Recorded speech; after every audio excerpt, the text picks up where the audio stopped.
मैं किसी में फर्क नहीं करता, ना रागी में ना बैरागी में, ना अम्मा में ना अम्मी में, ना खबर बनाने वाले में ना खबर बनने वाले में, ना कर्म में ना करामात में, ना पूरब में ना पश्चिम में, ना उत्तर में ना दक्षिण में, ना इंसान में ना बेजुबान में, ना सेवा में ना भगवान में। मैं पानी हूं, मैं किसी में फर्क नहीं करता। इसीलिए एस्ट्रल पाइप्स जो 25 सालों से समर्पित है साफ पानी पहुंचाने के लिए, बिना कोई फर्क किए। भारत का भरोसेमंद पाइप एस्ट्रल। नमस्कार, आप देख रहे हैं nature times wild India news और मैं हूं सुमित जुनेजा। आज हमारे साथ हैं deputy conservator of forest Chittorgarh wildlife Sonal Jorehar. Jorehar 2011 IFS cadre की हैं और इन्होंने जयपुर वाइल्ड लाइफ के साथ साथ बूंदी टेरिटोरियल, सिरोही टेरिटोरियल इत्यादि में अपनी सेवाएं दी हैं। और अभी चित्तौड़गढ़ जो है, मेवाड़ का जो चित्तौड़गढ़ है, उसकी वाइल्ड लाइफ की कमान संभाल रही है। विवादों से दूर रहने वाली जोरेहार अपने सख्त डिसीजन के लिए मानी हुई हैं और अपनी कार्यशैली के लिए जानी जाती हैं।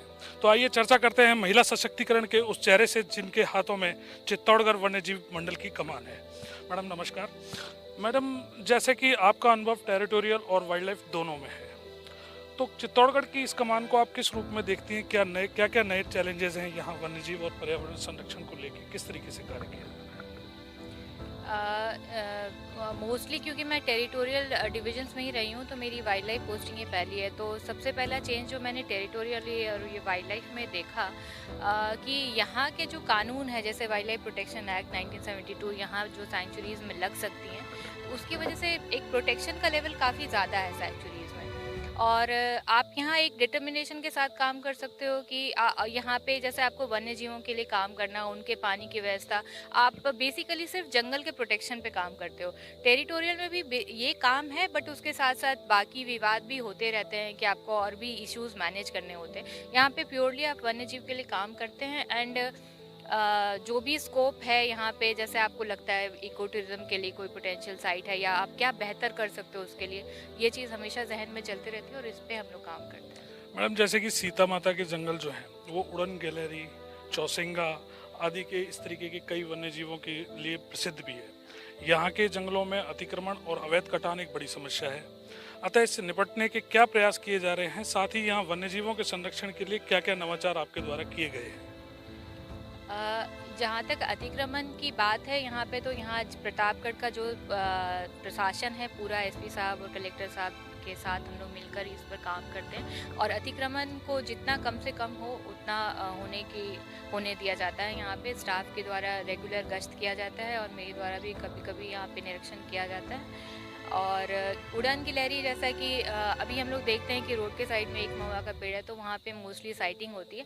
बट ऐसा नहीं, 3-4 जगह और भी साइटिंग होती है, बट हम लोग पैच आइडेंटिफाई करने की कोशिश कर रहे हैं। जल्द हम लोग उसको पब्लिक में लाएंगे ताकि लोग सिर्फ एक जगह इकट्ठा होकर कंसंट्रेट ना करें और भी पैचेस में जाके उड़न गिलहरी का लुत्फ उठा सके। मैडम, चित्तौड़गढ़ में फिलहाल आपके जुडिक्शन में बस्सी सीता माता के अलावा कौन कौन सी वाइल्ड लाइफ सेंचुरी हैं? जैसे पास ही कोटा डिवीज़न होने से भैंसोरगढ़ वाइल्ड लाइफ सेंचुरी, रावत बाटा आदि स्थान चित्तौड़गढ़ जिले का पार्ट होने पर भी कोटा से मैनेज किए जाते हैं। तो साथ ही चित्तौड़गढ़ के जंगल जो हैं वो मुकुंदरा टाइगर रिजर्व से भी जुड़े रहते हैं, एक तरह से उसका हिस्सा है। तो किस तरह से मैनेज किया जाता है इन सब चीज़ों को, इन जंगलों को?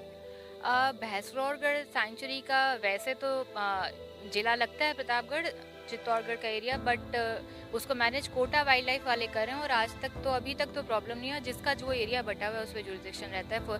जैसे एग्जांपल देख लीजिए, मेरा हेडक्वार्टर चित्तौड़गढ़, बट सीता माता सेंचुरी का मोस्टली एरियाज प्रतापगढ़ लगता है, तो मैनेज उसको मैं भी कर रही हूँ। उसी तरह से वो जो भैंसोरगढ़ है वो वाइल्ड लाइफ वाले मैनेज कर रहे हैं। तो अभी तक टचवुड ऐसा कोई प्रॉब्लम आया नहीं है मैनेज। मैडम, एक चीज़ और कि जाखम बांध को आपने एक इको टूरिज्म साइट की तरह डेवलप कर दिया है, तो यहाँ और अन्य जगह जो हैं, और कौन सी ऐसी जगह हैं जिनको पर्यटकों को आकर्षित करने के लिए प्रयास किए जा रहे हैं? एक यहाँ पे जाखम में ही एक साइट है ग्यासपुर, उस पे हम लोग वर्क कर रहे हैं। वहाँ पे चौसिंगा की साइटिंग अच्छी होती है, तो काफ़ी सारे प्रोजेक्ट्स में उसको शामिल किया है, उसको डेवलप करने का।